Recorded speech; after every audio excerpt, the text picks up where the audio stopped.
Hey friends, just Christina here, and I very briefly want to talk to you today about the Atlas. This is something that I was thinking about yesterday when my daughter and her boyfriend are returning back to his army base. So they're driving a couple thousand miles away, and they're on the road right now as we speak, and they're relying on their GPS, which is great. They're going to get there fine. He's been on the road before. He knows the way, and that's great. So they have been checking in, and they did report a lot of road construction, which made me think about the road construction Boise had last year. And in the springtime, if you went on to the ACHD website, they were talking about the 90 construction projects that they had currently going.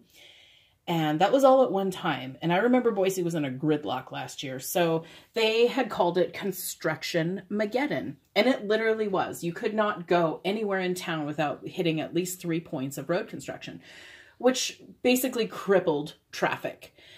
And for a lot of the projects that they were doing, they were just installing new light towers, or they were taking it from 2 lanes to 1 lane, which seemed really ridiculous and counterproductive to the flow of smooth traffic to me. I apologize, that sound you hear is my husband using his air compressor out in the shop. So we'll just kind of push that door to and hope for the best. All right. So anyways, the road construction, in some points where they are very near the park system in Boise, they went from 2 lanes to 1 lane, and they put up this really confusing system of lights where people were having accidents.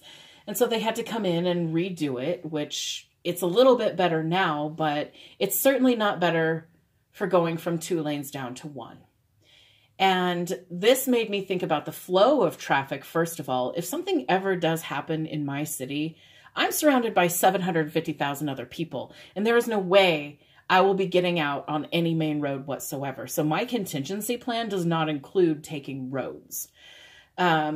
A lot of people in my area, so Boise, if you have never been here or you don't know our geographical location, it's kind of like Denver in that we are a flat city. We're a desert city, and we have a lot of foothills and mountains very nearby that we can retreat to.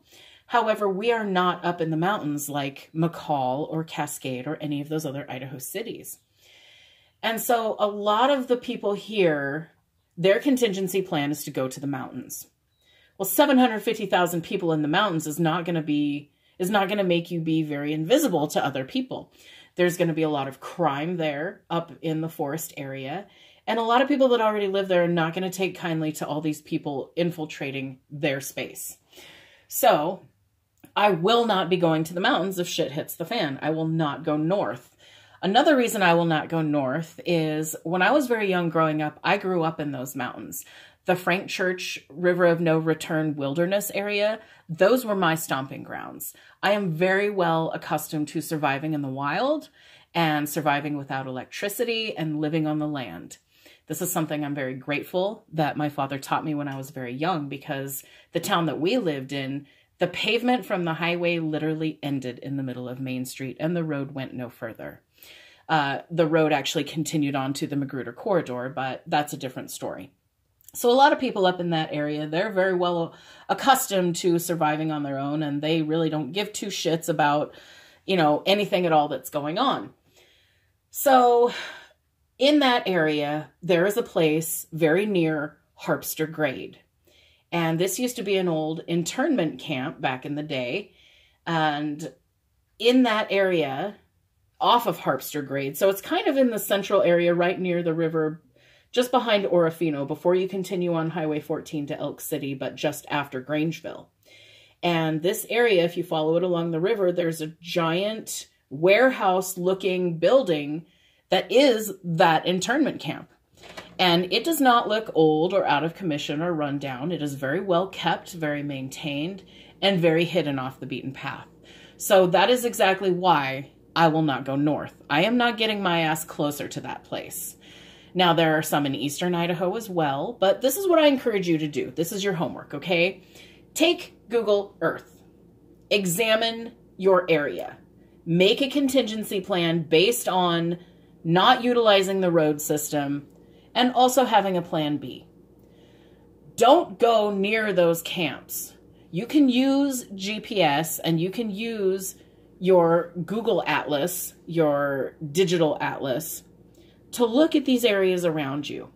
And then you should transfer it to your atlas, to your book, to your paper that you can put in your bag and take with you.